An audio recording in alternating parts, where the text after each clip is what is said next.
नमस्कार दोस्तों, मेरा नाम है अंकित सिंह और आप सभी का मैं स्वागत करता हूं अपने इस YouTube चैनल में। ये हमारी क्लास 6 एनसीईआरटी ज्योग्राफी का 6 chapter major landforms of the earth. देखिए, अगर आपने अभी तक के पहले 5 चैप्टर्स नहीं देखे हैं तो मैं आपको सजेस्ट करूंगा आप पहले वो 5 चैप्टर्स देखें, देन आप इस 6 चैप्टर पे आएँ। देखिए, अगर आप वो पहले के 5 चैप्टर्स नहीं देखते हैं तो आपको ये चैप्टर समझ नहीं आएगा, राइट?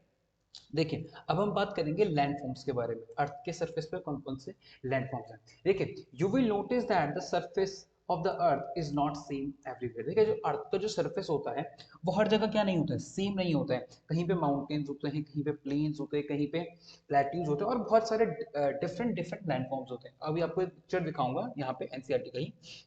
देखिए, some parts of the lithosphere may be rugged and some part is flat. ठीक है, कहीं पे उबड़ खाबड़ होता है, कहीं पे एकदम समतल जमीन होती है, यानी फ्लैट लैंड सरफेस होता है। ठीक है, these landforms are the result of two process. देखिए, लैंडफॉर्म बनने के प्रोसेस में दो प्रोसेस सबसे मेनली इंपॉर्टेंट होगा। ठीक है, जब लिथोस्फीयर पे कोई भी लैंडफॉर्म बनता है वो दो प्रोसेसेस की वजह से बनता है। आगे देखेंगे उन प्रोसेसेस को। You will amaze to know that the ground you are standing on slowly move. देखिए, जिस ग्राउंड पर आप खड़े हैं टेक्टोनिक प्लेट्स की वजह से वो ग्राउंड क्या कर रहा होता है, मूव कर रहा होता है एक जगह से दूसरी जगह। वो मूवमेंट आपको इसलिए फील नहीं होती क्योंकि बहुत ज्यादा स्लो मूवमेंट होती है। ठीक है, within the earth a continuous movement is taking place. The first or the internal process leads to the upliftment or shrinking of the earth surface at the several places. देखिए, जो internal process होता है अर्थ के अंदर का, जो internal process होता है उससे जो लैंड सरफेस पे जो उससे लैंड सरफेस पे जो रिएक्शन आता है वो कौन सा रिएक्शन होता है, अपलिफ्टमेंट। या तो लैंड सरफेस अपलिफ्ट करती है यानी उठती है, या श्रिंक करती है यानी डूबती है, यानी नीचे की तरफ जाती है। ठीक है, नाउ द सेकंड और द एक्सटर्नल प्रोसेस। देखिए, पहला था इंटरनल प्रोसेस, दूसरा है external process, right? Second is external process is the continuous wearing down और रीबिल्डिंग ऑफ द सरफेस। देखिए, वेयरिंग डाउन मतलब, वेयरिंग डाउन का मतलब है, यहाँ पे वेयरिंग डाउन का मतलब है इरोजन से, राइट? और रीबिल्डिंग मतलब दोबारा से बनना। देखिए, किस तरीके से एक्सटर्नल प्रोसेस से होता है। देखिए, the wearing away of the surface is called erosion. देखिए, वेयरिंग डाउन किसे कहते हैं, इरोजन को। अभी मैं आपको इसका एक एग्जांपल दिखाऊंगा।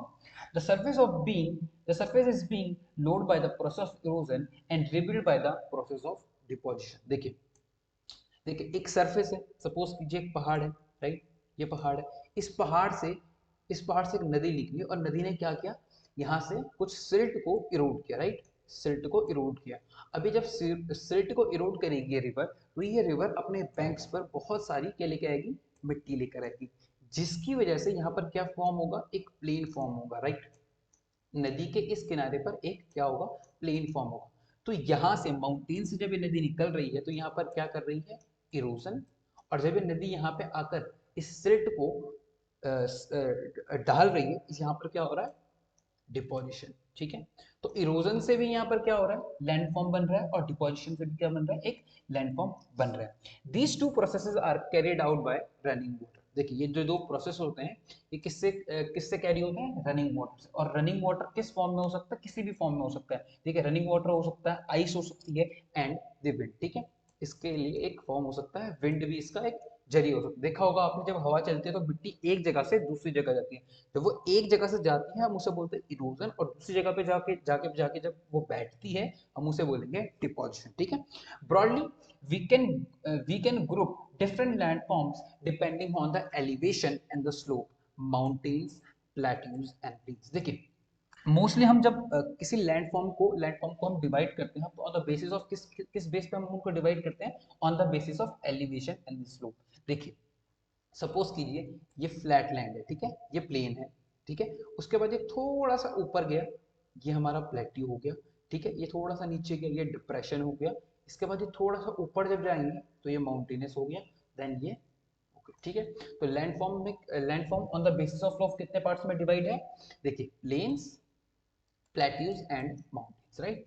3 पार्ट्स में, ठीक है। नाउ सबसे पहले बात करेंगे mountains. Mountains is any natural elevation of the earth. ठीक है, किसी भी लैंड सरफेस पे एक नेचुरल एलिवेशन, जब एक नेचुरल हाइट, एक प्लेन, छोटी, देखिए यहाँ पे एक प्लेन है, सपोज कीजिए, इस प्लेन के बाद एक छोटा सा एलिवेशन आ जाता है, सपोज कर कुछ इस तरीके का एलिवेशन आता है, और इसको हम क्या बोलेंगे, माउंटेन। इस पर्टिकुलर पार्ट को हम क्या बोलेंगे, माउंटेन बोलेंगे। ठीक है, the mountain may have small summit and broad base. देखिए माउंटेन्स का क्या होता है आमतौर पे, जो स्मॉल क्या होता है समिट होता है और ब्रॉड बेस होता है। देखिए ये है इसका बेस, ये है माउंटेन का बेस। देखिए माउंटेन का बेस जो है वो काफी ब्रॉड है और जिसका टॉप पार्ट है जिसको समिट है ये काफी क्या है स्मॉल है, काफी छोटा होता है।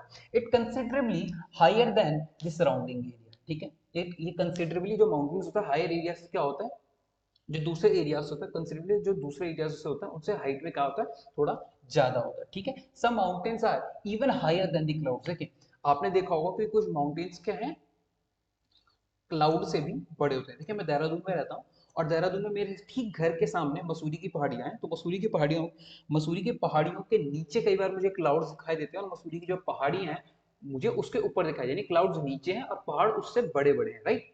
As you have go higher the climate becomes cold. देखिए माउंटेन्स में जब आप ऊपर जाते हैं तो क्या होता है क्लाइमेट चेंज होने लगता है। क्लाइमेट में क्या आने लगता है डिक्रीज, टेम्परेचर में क्या आने लगता है डिक्रीज आने लगता है और धीरे धीरे जो माउंटेन्स होते हैं वो जैसे हम ऊपर हाइट पे जाते हैं तो कोल्डर होते जाता है। ठीक है, in some mountains they are permanently frozen rivers of ice, they are called glacier. देखिए फ्रोजन जो फ्रोजन रिवर ऑफ आइस होती है उनसे क्या बोलते हैं ग्लेशियर्स। ठीक है, they are some mount they are some mountains you cannot see as they under the sea। देखिए there are some mountains you cannot see they are under the sea। देखिए कुछ mountains जो peaks होती हैं वो सी के अंदर भी होती हैं, समुद्र के अंदर भी होती है, ओशंस के अंदर भी होते हैं, लेकिन हम उन्हें देख नहीं सकते because they were submerged under the water, right। ठीक है, because of the harsh climate less people live in the mountains since the slopes are steep less land is available for farming. देखिए आमतौर पे क्या होता है प्लेन्स में ज्यादा लोग रहते हैं और माउंटेन्स में कम लोग रहते हैं। देखिए उत्तराखंड की पॉपुलेशन जो है वो यूपी से कम है, क्यों माउंटेनियस रीजन में कम लोग होते हैं, क्लाइमेट बहुत ज्यादा हार्श होता है, एग्रीकल्चर के लिए जो लैंड है वो इजीली एक्सेसिबल नहीं होती, अच्छी लैंड नहीं होती है, राइट। आपको सीढ़ीनुमा खेत बनाने पड़ता है जो काफी हार्ड होता है और स्लोप्स का होता है काफी स्टीप होता है, जिससे लैंडस्लाइड होता रहता है बार बार। ठीक है, बहुत सारी प्रॉब्लम्स जो है वो माउंटेन्स में होती है जबकि प्लेन्स में ये सारी प्रॉब्लम नहीं होती है। इसलिए क्या होता है माउंटेन एरियाज में क्या होती है पॉपुलेशन काफी कम होती है, राइट ना। यहाँ पे एक माउंटेन्स दिया हुआ फोल्ड माउंटेन्स, राइट, अभी मैं आपको बताऊंगा फोल्ड माउंटेन्स होता क्या है। ठीक है ना, देखिए माउंटेन्स में भी arrange in a line and known as range. देखिए माउंटेन्स में भी arrange in a line and known as range. देखिए कुछ माउंटेन्स अगर ऐसे हैं, ये कुछ इस तरीके से हैं, देखिए आपने देखा होगा बहुत बार कुछ माउंटेन्स कुछ इस तरीके से होते हैं, तो इसे क्या बोलेंगे हम रेंज। इन सारे माउंटेन्स को मिला के हम क्या बोलेंगे range. Many mountain system consist of a series of parallel ranges extending from hundreds of kilometre. देखिए कुछ माउंटेन की जो रेंजेस होते हैं वो बहुत ज्यादा बड़ी होती है, इवन 100 किलोमीटर तक ये हो सकती है। ठीक है, the Himalayas and the Alps and the Andes mountains ranges of Asia Europe and south America respectively. ठीक है, देखिए जो ये रेंज होती है काफी बड़ी बड़ी होती है और कहाँ पे सबसे ज्यादा बड़ी है कहते हैं हिमालयस में, यानी इंडिया नेपाल और थोड़ा थोड़ा पाकिस्तान और चाइना के आसपास काफी बड़ी बड़ी माउंटेन रेंजेस हैं। ठीक है, तो यूरोप के आल्प माउंटेन्स जो हैं यहाँ पे काफी बड़ी बड़ी रेंजेस हैं। ठीक है, इसके अलावा साउथ अमेरिका के जो एंडीज माउंटेन्स हैं यहाँ पे क्या है काफी बड़ी बड़ी रेंजेस। ठीक है, mountains very in their height and the shape. देखिए माउंटेन्स की हाइट भी वेरी करती है और उनका शेप भी वेरी करता है, कई बार हाइट ज्यादा होती है कई बार कम होती है, उनकी शेप भी डिपेंड करती है, कई बार किसी की शेप ट्रायंगुलर होती है, थोड़ा कहीं पे जो शेप होती है वो थोड़ा सर्कुलर होती है, थोड़ी सी circular, not proper circular but थोड़ी सी कहीं पे कोनिकल होती है कहीं पे थोड़ी सी सर्कुलर होती है। ठीक है, now there are three types of mountains. ठीक है, फोल्ड माउंटेन्स होते हैं, ब्लॉक माउंटेन्स होते हैं एंड वोल्केनिक माउंटेन्स होते हैं। अब समझते हैं फोल्ड माउंटेन्स क्या होते हैं। देखिए the Himalayan mountains of India basically Indian subcontinent and the Alps are young fold. देखिए आल्प्स कहाँ पे है यूरोप में। ठीक है, देखिए आल्प्स और जो ये हिमालयन माउंटेन्स है हमारे ये क्या है यंग फोल्ड माउंटेन्स है। ठीक है, with rugged relief and high conical peak. ठीक है, इनकी जो रिलीफ होती है जो काफी क्या होती है खुरदरी होती है उबड़ खाबड़ होती है और जो इनकी पीक्स होती है हाई कोनिकल पीक्स। देखिए इनकी जो पीक्स होती है जो ऊंचा जो आखिरी में इनके चोटी जिसे हम बोलते हैं वो काफी लंबी होती है, काफी कोनिकल होती है। ठीक है, काफी हाई होती है, मतलब हाइट काफी ज्यादा होती है। ठीक है, the Aravalli ranges in India is one of the oldest fold mountain system. देखिए अरावली जो है हमारा राजस्थान के आसपास, जो राजस्थान में हमारे जो अरावली माउंटेन जो राजस्थान से जिसकी शुरुआत होती है, जो अरावली माउंटेन है हमारे वो क्या है ओल्ड फोल्ड माउंटेन्स हैं, वर्ल्ड के सबसे पुराने फोल्ड माउंटेन्स में से एक है अरावली माउंटेन। ठीक है, the range has considerably worn down due to the process of erosion. देखिए अरावली माउंटेन्स की जो Aravalli mountains fold old fold mountain क्यों है? Due to the erosion. Erosion की वजह से क्या हो गया? ड्यू टू द इरोजन की वजह से क्या हो गया? इनकी हाइट धीरे धीरे घटने लगी है, ठीक है। इसे इसलिए हम इनको क्या बोल रहे हैं? ओल्ड फोल्ड माउंटेन्स, ठीक है, right. The Appalachians of North America and Ural mountains in Russia have rounded features and low elevation. देखिए अपलेशियंस कहाँ पे है? अपलेशियन है हमारे नॉर्थ अमेरिका में, राइट। और हमारे यूराल जो माउंटेन्स है ये क्या है? दे हैव राउंडेड फीचर्स हैं, और इनका एलिवेशन, इनकी हाइट थोड़ी सी कम है, क्योंकि अगर आप एलिवेशन देखेंगे अपलेशियन माउंटेन्स के तो आपको कुछ 5,000 4,500 5,000 फीट के आसपास है, ऑलमोस्ट 4,500 फीट के आसपास है, और इतना ही यूराल माउंटेन्स है, ठीक है। They are old fold mountains, they are also old fold mountains. देखिए यहाँ पे 3 यंग फोल्ड माउंटेन्स दिए हुए हैं। यंग फोल्ड माउंटेन्स कौन कौन से दिए हुए हैं? देखिए यंग फोल्ड माउंटेन्स दिए हुए हैं आपको हिमालयस, ठीक है, हिमालयस दिए हुए हैं, आल्प्स दिए हुए हैं, और क्या दिए हुए हैं यहाँ पे? हिमालयस, आल्प्स एंड अलास, क्या दिया हुआ है यहाँ पे हमें? एंडीज दिया हुआ है, ठीक है। और ओल्ड फोल्ड माउंटेन्स में हमें क्या क्या एग्जांपल दिए हुए हैं? अपलेशियन दिए हुए हैं, और यूराल्स दिए हुए हैं, और अरावली का एग्जांपल यहाँ पे हमें दिया गया। Now the second is block mountains. देखिए 3 टाइप्स के मैंने माउंटेन्स बताए थे आपको, ठीक है। First is fold mountains, second is block mountains. देखिए block mountains are created when large areas are broken and displaced vertically, ठीक है, राइट। एक सपोज कीजिए ये एक फ्लैट लैंड है, राइट। ये एक फ्लैट लैंड है, ठीक है, एक फ्लैट लैंड है। सपोज कीजिए यहाँ पे कोई एक क्रैक की वजह से, सपोज कीजिए यहाँ पे क्रैक आ जाता है, और इस क्रैक की वजह से जो लैंडफॉर्म है ये कुछ इस तरीके से हो जाता है, और इस लैंडफॉर्म की वजह से ये लैंडफॉर्म तो हाई रहेगा, लेकिन ये वाला लैंडफॉर्म क्या हो जाएगा? नीचे हो जाएगा, राइट। और ये कुछ इस तरीके से अब बन जाता है। यहाँ पे क्रैक की वजह से ये वाला जो पोर्शन है ये नीचे आ जाता है, ये वाला पोर्शन जो है ये नीचे आ जाता है, ठीक है। अब देखिए the upliftment block are termed as horst. देखिए जो अपलिफ्टेड ब्लॉक है, जो ऊपर वाला ब्लॉक है, इसे हम कहते हैं हॉर्स, और जो नीचे वाला ब्लॉक है इसे हम क्या कहते हैं? गाबन।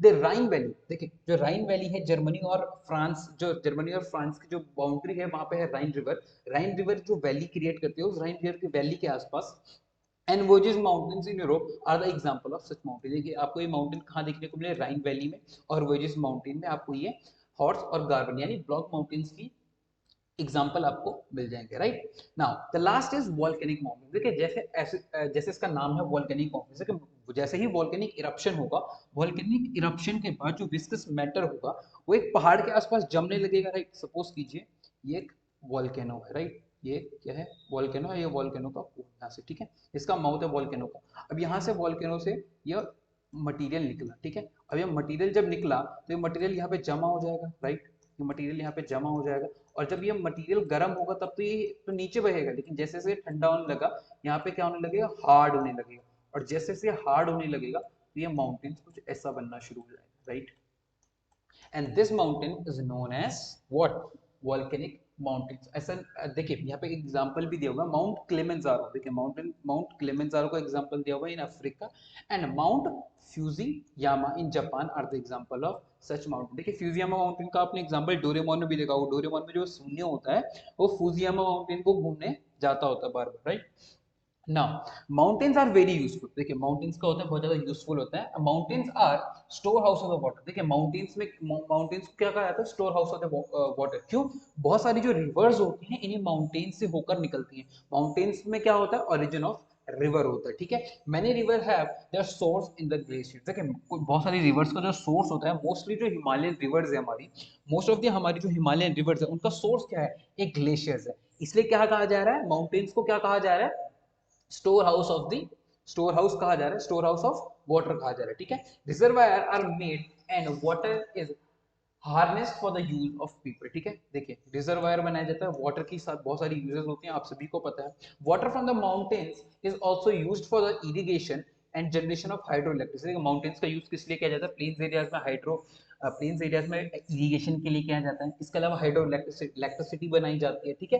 The river valleys and terraces are ideal cultivation for the crop. देखिए जो रिवर की वैली होती है, रिवर की जो वैली है, देखिए ये जो सपोज कीजिए कि रिवर है और ये इसकी वैली है, और रिवर यहाँ से निकल रही है, तो ये रिवर की जो वैली है यहाँ पे, ये वैली क्या है? आइडल सिचुएशन है क्रॉप फर्टिलाइजेशन की। देखिए आप अगर आप क्रॉप फर्टाइल करना चाहते हैं, अगर आप क्रॉप उगाना चाहते हैं, तो एक आइडल सिचुएशन होती है क्रॉप उगाने के लिए, क्योंकि सफिशिएंट अमाउंट में यहाँ पे जो वाटर होता है वो इजीली अवेलेबल होता है, और जो रिवर्स हैं वो सिल्ट लेकर आते हैं जो काफी फर्टाइल होता है। सिल्ट सिल्ट यानी जो मिट्टी अपने साथ लेकर आती है वो काफी फर्टाइल होता है, काफी न्यूट्रिशियस होता है प्लांट्स के लिए और उनके लिए, ठीक है। Now, mountains have rich variety of flora and fauna. Mountains में बहुत ज़्यादा rich variety होती है किस चीज़ की? Flora and fauna की, ठीक है। The forest provide fuel, fodder, shelter and other products like gum, गैसीनिटी। देखिए फॉरेस्ट में बहुत कुछ मिलता है, यहाँ पे एग्जांपल दिया होगा। फॉर देखिए mountains provide an idealistic site for tourist. देखिए माउंटेन्स क्या होते हैं टूरिस्ट के लिए, काफी क्या होते हैं आइडियलिस्टिक साइट्स होते हैं काफी। देखिए जैसे जैसे समर्स बढ़ते जाते हैं टूरिस्ट क्या करने शुरू कर देते हैं, माउंटेन्स की तरफ जाना शुरू कर देते हैं, इसलिए माउंटेन्स जो होते हैं वो काफी टूरिस्टिक साइट्स भी होते हैं, ठीक है। They they visit the mountains for the scenic beauty. Several sports like paragliding, देखिए बहुत सारे स्पोर्ट्स यहाँ पे माउंटेन्स में खेले जाते हैं, like paragliding, hang gliding, river rafting. अगर आप ऋषिकेश जाएं, उत्तराखंड में आप ऋषिकेश जाएं और हरिद्वार जाएं तो वहाँ पे आपको रिवर राफ्टिंग देखने को मिलेगी। Skiing are the popular in the skiing is popular in the mountains, right, these are very popular in the mountains. Now comes the plateau, right. A plateau is an elevated flat land. देखिए plateau क्या होता है मैंने आपको पहले भी दिखाया था, एक एलिवेटेड फ्लैट लैंड होता है। इसको जिस तरीके से अगर सपोज कीजिए ये आपका प्लेन है और यहाँ से थोड़ा सा ऊपर जाके एक एलिवेटेड फ्लैट लैंड है, एलिवेटेड मतलब थोड़ा सा उठा हुआ फ्लैट लैंड है, हम इसे क्या बोलेंगे table top, flat table top standing है above the surrounding area, we called it plateau, right? A plateau may have one or more side with a steep slope। देखिए एक प्लेट्यू की क्या हो सकती है, एक या दो क्या हो सकते हैं स्टीप स्लोप्स हो सकते हैं, दो साइड से स्टीप हो सकते हैं। देखिए इस अगर हम इसमें देखें तो यहाँ पे देखिए दो स्टीप साइड से ये इसमें दो स्टीप स्लोप्स हैं, ठीक है। The height of the plateaus often varies from few hundred metre to several thousand metres, ठीक है। प्लेट्यूज की हाइट क्या होती है, तो कम भी होती है कहीं पर बहुत ज्यादा भी होती है, राइट। Plateaus like mountains may be young और फूड। देखिए just like the mountains these are also young and फूड। कुछ माउंटेन्स यंग होते हैं, कुछ माउंटेन्स ओल्ड होते हैं, राइट। सेम प्लेट्यूज में कुछ प्लेट्यूज जो होते हैं वो यंग प्लेट्यूज होते हैं और कुछ क्या होते हैं ओल्ड, ठीक है। The Deccan plateau is the India's one of the oldest plateaus. देखिए जो डेक्कन का प्लेट्यू है हमारा, राइट, जो हमारा डेक्कन प्लेट्यू है साउथ साउथ इंडिया में, वो क्या है बेसिकली क्या है, डेक्कन प्लेट्यू जो हमारा मिडिल इंडिया और साउथ इंडिया के पार्ट में है, वो बेसिकली क्या है हमारा one of the oldest plateau है इंडियन पेनिनसुला का, ठीक है, राइट। इंडिया का सबसे ओल्डेस्ट प्लेट्यू कौन सा है, Deccan plateau. The East African plateau in Kenya and Tanzania in Uganda are the western plateau and the western plateau of Australia are the example. देखिए ईस्ट अफ्रीकन प्लेट्यू जो Kenya में है, Uganda में है, Tanzania में है, ये क्या है प्लेट्यूज के एग्जांपल है, यहाँ पे प्लेट्यूज हैं। इसके अलावा Australia are the example, western plateau of, देखिए ऑस्ट्रेलिया के जो वेस्ट में है वेस्ट ऑस्ट्रेलियन प्लेट्यू, ठीक है, और अदर एग्जांपल, देखिए एग्जांपल है, ठीक है। The Tibet plateau is the highest plateau of the world. देखिए तिब्बत का जो प्लेट्यू है वो क्या है, हाईएस्ट प्लेट्यू, उसकी हाइट सबसे ज्यादा है। इसकी हाइट कितनी है, 4000 मीटर से लेकर 6000 metres above the mean sea level, right. इसकी हाइट इतनी इतनी है, राइट।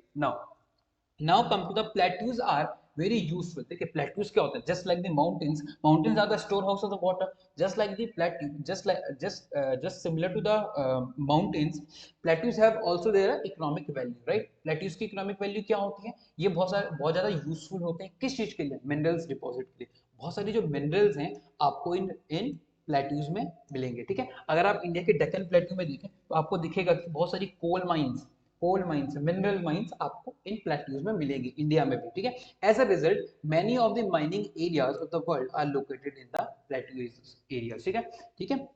आपको बहुत सारी जो माइनिंग साइट्स हैं ये इन प्लेट्यू एरियाज में आपको मिलेंगी, ठीक है। African plateau is famous for the gold. देखिए अफ्रीकन प्लेट्यू किस चीज के लिए फेमस है, गोल्ड के लिए और डायमंड्स के लिए, ठीक है। डायमंड माइनिंग के लिए सबसे ज्यादा फेमस है कौन सा, अफ्रीकन प्लेट्यू, ठीक है। In India huge reserves of iron, coal and manganese are found in the Chota Nagpur plateau. देखिए छोटा नागपुर का जो हमारा प्लेट्यू है छत्तीसगढ़ के पास, छत्तीसगढ़ झारखंड के पास जो हमारा छोटा नागपुर का प्लेट्यू है वो किस चीज के लिए फेमस है, आयरन, कोल एंड मैग्नीज के लिए, ठीक है। In the plateau areas there may be several waterfalls. देखिए प्लेट्यू जो एरियाज होते हैं यहाँ पर बहुत सारे क्या मिलते हैं आपको, वाटरफॉल्स मिलते हैं, और जो हाईएस्ट जहाँ पे ये आपको क्या मिलेगा, बहुत सारे वाटरफॉल्स भी आपको मिलेंगे और इनकी हाइट थोड़ी सी ज्यादा होगी। प्लेट्यू एरियाज में जो वाटरफॉल्स है इनकी हाइट क्या होती है, थोड़ी सी ज्यादा होती है। River falls from a great height. देखिए जब रिवर ज्यादा ऊपर से गिरेगी तो वाटरफॉल बड़ा बनेगा, राइट। नहीं, in India Hundru falls in Chota Nagpur plateau on the river Subarnrekha and Jog Falls in Karnataka are example of such waterfalls. देखिए Hundru Falls and Hundru Falls in Chota Nagpur Plateau on river Subarnrekha and Jog Falls in Karnataka are the example of such waterfalls. देखिए काफी बड़े-बड़े waterfalls है, right? Now the lava plateaus are rich in black soil. देखिए जो लावा के plateaus होते हैं basically ये किस चीज में रिच होते हैं? They are rich in black soil and black soil is very fertile for the cotton crop, right? They are very fertile and good for the cultivation. यहाँ पे कल्टीवेशन काफी क्या होता है? अच्छा होता है। जैसे मैंने आपको बताया कॉटन के लिए काफी अच्छा होता है। कौन सा? ये ब्लैक सॉइल और lava plateau. Many plateaus have scenic spots and great attraction for the tourist. बहुत सारे जो प्लेट्यूज होते हैं वो बहुत अच्छा टूरिस्ट डेस्टिनेशन क्रिएट करते हैं, इसलिए यहाँ पे भी बहुत सारी टूरिस्ट एक्सरसाइजेस होती हैं, टूरिस्ट गेम्स यहाँ पे अरेंज होते हैं। Now the third part is third landform में जो हमारा है वो है प्लेन्स। ठीक है, plains are the large stretch of flat. देखिए प्लेन्स बेसिकली ये फ्लैट लैंड है, large stretch of flat land. देखिए जहाँ पे फ्लैट लैंड होगी और लार्ज स्ट्रेच तो हम उसे क्या बोलेंगे? प्लेन्स। ठीक है, they are generally more than 200 metres above the sea level. Suppose कीजिए यहाँ पे जो बात बताने की कोशिश की गई है, सपोज कीजिए ये सी है, राइट? ये सी है, ठीक है, और ये मीन सी लेवल है। तो मीन सी लेवल से 200 मीटर की हाइट तक ही क्या होता है? हमारे जो प्लेन्स होते हैं वो होते हैं। ठीक है, मीन सी लेवल से 200 मीटर तक की हाइट पर हमें प्लेन्स मिलते हैं बेसिकली। ठीक है, सम प्लेन्स आर एक्सट्रीमली लेवल। देखिए कुछ प्लेन्स जो होते हैं वो बिल्कुल समतल होते हैं, लेकिन कुछ प्लेन्स क्या होते हैं? थोड़े से उबड़ खाबड़ होते हैं, और कुछ प्लेन्स क्या होते हैं? थोड़े से उबड़ खाबड़ होंगे और कुछ पे थोड़े से अंडुलेटिंग होंगे, राइट? Most of the plains are formed by rivers and their tributaries. देखिए जो मोस्टली जो प्लेन्स होते हैं वो किसके द्वारा बनाए जाते हैं? ये रिवर्स के द्वारा। मैंने आपको पिछले एग्जांपल में बताया था, रिवर्स इनको बनाती है। देखिए रिवर्स एंड देयर ट्रिब्यूटरीज। देखिए रिवर्स और रिवर की ट्रिब्यूटरी। ट्रिब्यूटरी क्या होती है? एक छोटी रिवर जो बड़ी रिवर में अपना पानी ऐड करती है, उसे हम बोलेंगे ट्रिब्यूटरी। ठीक है, तो ये रिवर और रिवर की जो ट्रिब्यूटरीज होती हैं, जब फर्टाइल सिल्ट को अपने साथ लेकर आती हैं तो ये मिलकर क्या बनाती है? फर्टाइल सिल्ट होता है, ये क्या बनाता है? प्लेन बनाता है। और ये जो वर्ल्ड में जो बहुत सारे प्लेन्स होते हैं ये किसके द्वारा बनाए गए हैं? ये रिवर्स और इनकी ट्रिब्यूटरीज के द्वारा। The river flow down the slope of the mountain and Erode them. देखिए मैंने आपको बताया था कि माउंटेन्स को इरोड करती हुई रिवर आती है। They carry forward eroded material and they deposit their load consists of stone, sand and silt along with their course and in their valleys. It is the form of these deposits that plains are formed. देखिए जब ये reverse अपने साथ क्या लेकर आएंगे? Stones लेकर आएंगे, सैंड लेकर आएंगे, सिल्ट कहाँ से? माउंटेन से। ठीक है, माउंटेन से इरोड करेंगी और जब प्लेन्स आएगा, वैलीज आएंगे, वहां पे जब इनके पास फोर्स नहीं होगा इनको ले जाने का, तो इन्हें क्या कर देंगे? छोड़ देंगे वहीं पे, और जिसकी वजह से क्या होंगे? वहां पे बहुत सारे प्लेन्स फॉर्म होंगे। और प्लेन प्लेन क्या होंगे? बहुत एकदम समतल प्लेन जो है वो फॉर्म होंगे। Generally plains are very fertile. देखिए फर्टाइल क्यों है? बहुत सारा जो मैटर है, बहुत सारी जो फाइन क्वालिटी की सिल्ट है, यानी बहुत फाइन क्वालिटी की जो मिट्टी है वो लेकर ये माउंटेन से रिवर्स अपने साथ लेकर आ रही हैं, जिसकी वजह से जो यहाँ पे लैंड है वो क्या हो जाएगी? काफी ज्यादा फर्टाइल हो जाती है और बहुत अच्छी होती है। किसके लिए? फार्मिंग और एग्रीकल्चर के लिए। एग्रीकल्चर के लिए क्यों क्यों बहुत अच्छी आइडल लोकेशन होते हैं प्लेन्स? बिकॉज एक तो आपके पास फाइन सिल्ट है, बहुत अच्छी मिट्टी है जो रिवर्स अपने साथ कैरी करके लेकर आ रही है माउंटेन से। इसके अलावा क्या है?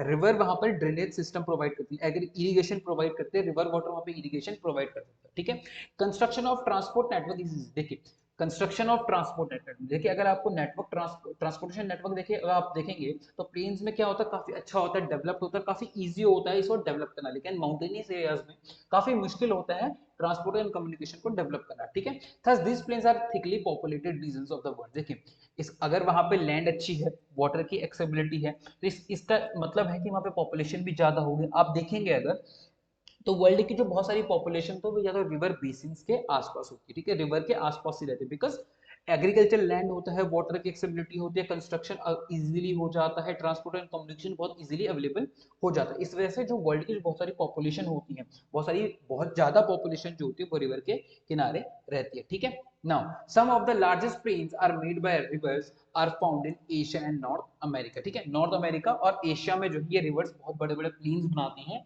और इन प्लेन्स के इर्द गिर्द बहुत सारी पॉपुलेशन रहती है। For example Asia, these plains are formed by Ganga and Brahmaputra in India and Yangtze river in China. देखिए जो गंगा और ब्रह्मपुत्र का प्लेन है, अगर आप देखें स्टार्ट फ्रॉम द उत्तराखंड में आप हरिद्वार से ऋषिकेश और हरिद्वार से निकल जाएं तो बंगाल तक आपको गंगा रिवर दिखेगी, और असम से अरुणाचल से जब ब्रह्मपुत्र रिवर निकल रही है और उसके बाद नीचे तक, देखिए इस बिटवीन दीज टू एरियाज बहुत हैवी पॉपुलेशन रहती है। इंडिया की जो बहुत सारा पॉपुलेशन है वो इन्हीं दो एरियाज में, इन्हीं दो रिवर्स के आसपास रहती है। इसके अलावा यांगजी इन चाइना, देखिए बहुत इंपॉर्टेंट रिवर है यांगजी रिवर चाइना की। Most of the Chinese population इस यांगजी रिवर के किनारे रहती है, right. Plains are the most useful areas for the human habitation. देखिए जो प्लेन्स होते हैं बहुत यूजफुल होते हैं ह्यूमन हैबिटेशन के लिए, ठीक है। माउंटेन्स में मैंने आपको बताया था कि लाइफ बहुत ज्यादा मुश्किल होती है, लेकिन इन प्लेन्स में काफी आसान होती है, इसलिए ह्यूमन हैबिटेशन के लिए प्लेन्स क्या होते हैं, सबसे मोस्ट यूजफुल होते हैं, ठीक है। There are great concentration of people and more flat land is available for building houses as well as cultivation. देखिए लोगों की बहुत बड़ी तादाद में लोग यहाँ पे रहते हैं, क्यों? बिकॉज घर बनाना बहुत ज्यादा आसान है, कल्टीवेशन के लिए लैंड इजीली अवेलेबल है, राइट। यहाँ पे एक डायग्राम आपको दिखाया हुआ है। Now because of the fertile soil the land is highly productive for the cultivation. देखिए लैंड बहुत ज्यादा फर्टाइल होती है, ठीक है। मैंने आपको बताया सॉइल क्या होती है, बहुत ज्यादा फर्टाइल होती है, क्योंकि वो रिवर जो अपने साथ फाइन सिल्ट लेके आ रही है वो बहुत ज्यादा मिनरल, उसमें बहुत सारे मिनरल्स होते हैं, जिस वजह से सॉइल की फर्टिलिटी इंक्रीज होती रहती है बार बार, ठीक है। और वाटर की जो एक्सेबिलिटी है वो भी इजीली अवेलेबल है। तो the land is highly productive and cultivation, ठीक है। हाईली प्रोडक्शन यहाँ पर हो सकता है और कल्टीवेशन बहुत इजीली हो सकता है, ठीक है।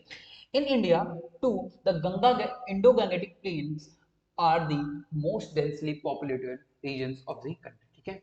इंडो गंगेटिक प्लेन्स, देखिए from river Indus to river Ganga, between river Indus to Ganga, देखिए अगर आप देखेंगे इंडस रिवर और गंगा के बीच में आप देखेंगे तो बहुत बड़ी ह्यूज पॉपुलेशन रहती है। स्टार्टिंग फ्रॉम उत्तर प्रदेश, अगर आप उत्तराखंड उत्तर प्रदेश से लेकर अगर पंजाब तक जाएंगे, पंजाब से उसके आगे आप चले जाएंगे पाकिस्तानी पंजाब में जाएंगे इंडो गंगेटिक प्लेन्स में, तो आपको दिखा कि बहुत बड़ी ह्यूज पॉपुलेशन क्या रहती है इन एरियाज के बीच में रहती है, ठीक है। नाउ हमारा जो आज का लास्ट पार्ट है लैंडफॉर्म्स ऑफ द पीपल। देखिए humans have been living on the different kind of landforms in the different phase। देखिए ह्यूमन हर जगह रहता है, प्लेन्स में रहता है, प्लेट्यूज में रहता है, माउंटेन्स में रहता है, right. Life is difficult in the mountainous areas, plains provide much better condition, ठीक है। देखिए माउंटेन्स में रहना थोड़ा सा मुश्किल होता है, थोड़ी मुश्किल सिचुएशन होती है, लेकिन प्लेन्स क्या होते हैं बहुत अच्छी कंडीशन होते हैं, ठीक है। आप इजिली क्या कर सकते हैं, क्रॉप को ग्रो कर सकते हैं प्लेन्स में, ठीक है।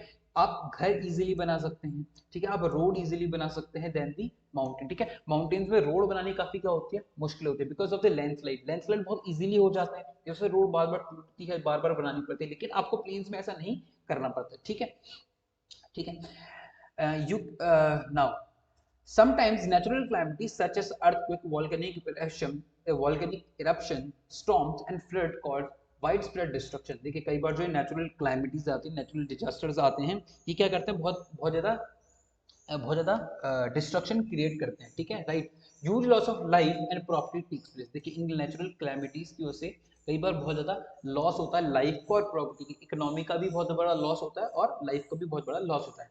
देखिए लेकिन अगर हम कुछ क्रिएटिव मेजर्स को अपनाएं तो हम इन नेचुरल क्लैमिटीज से बच सकते हैं। देखिए जैसे रिवर में फ्लड आता है, ठीक है, अगर हम रिवर के फ्लड को हम क्या कर सकते हैं, प्रिवेंट कर सकते हैं। पहले से हम कुछ ऐसे इंतजाम कर सकते हैं जिस वजह से रिवर का अगर फ्लड आता भी है तो हम उससे बच सके, ठीक है। इसके अलावा सुनामी से भी हम बच सकते हैं किसी तरीके से, अगर सुनामी आने से पहले हमें जब हमें पता है कि सुनामी आने वाली है, हम कुछ ऐसे मेजर्स कर सकते हैं जिससे हम इनसे बच सके, ठीक है। Now you may find out that your own surrounding is how many ways we use the land and water, ठीक है।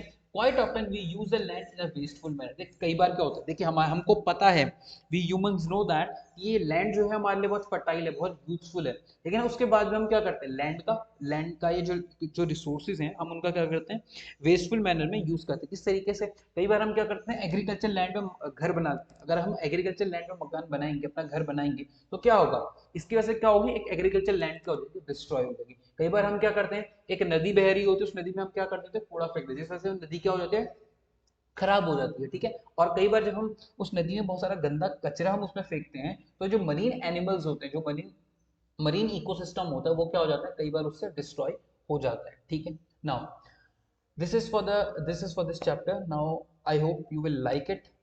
मैं आप सभी से रिक्वेस्ट करूंगा, प्लीज मेरे चैनल को सब्सक्राइब कीजिए, लाइक कीजिए, शेयर कीजिए, एंड थैंक यू।